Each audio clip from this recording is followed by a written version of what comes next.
Aujourd'hui, je voudrais vous parler des actions de solidarité qui sont menées à Agno, comme dans beaucoup de communes d'ailleurs, mais plus particulièrement à Agno, on a vu au cours des derniers jours se développer des initiatives à la fois du monde économique et je voudrais saluer toutes ces entreprises, commerçants, artisans qui ont souhaité mettre des produits ou de la logistique à disposition d'autrui et en particulier aussi à destination du centre hospitalier. Donc bravo à eux, bravo à elles et vous dire que vous pouvez évidemment continuer. Pour cela, si vous souhaitez, vous pouvez passer par notre site internet. Il suffit d'écrire à com@aglo-agno.fr pour vous aider peut-être à vous orienter.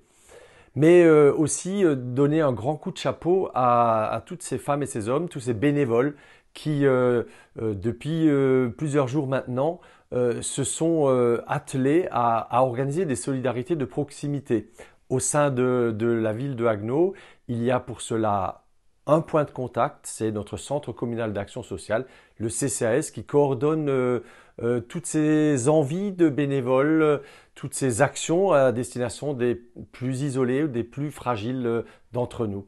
Je voudrais là aussi tirer un grand coup de chapeau et surtout dire que nous ne sommes jamais au bout de, à la fois d'identifier, de recenser les femmes et les hommes qui ont besoin d'un coup de main dans ces jours de confinement et en parallèle d'identifier des possibilités d'action vers elles. Alors je vous invite là aussi à peut-être à vous rapprocher de notre CCAS.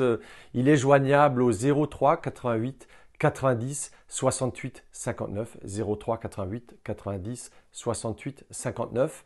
Merci en tout cas à toutes celles et tous ceux qui se sont déjà manifestés. On a une liste de bénévoles comme ça qui sont prêts à donner un coup de main.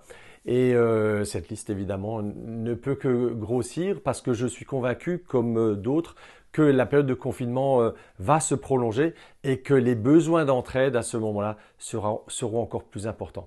Puis pour finir, un coup de chapeau pour celles et ceux qui sont en relais des personnels soignants. Je veux parler là du personnel mobilisé pour la fonction d'accueil des enfants des soignants.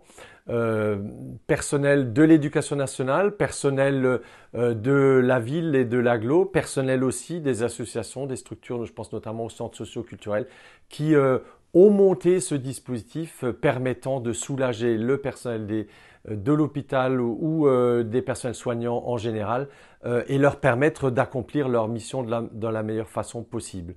Voilà, je voudrais à toutes et à tous rappeler qu'il faut se préserver et préserver autrui. Restez chez vous autant que faire se peut et c'est comme cela que l'on pourra gagner la bataille contre le Covid-19. Voilà, je vous souhaite en tout cas une très bonne journée et à très bientôt.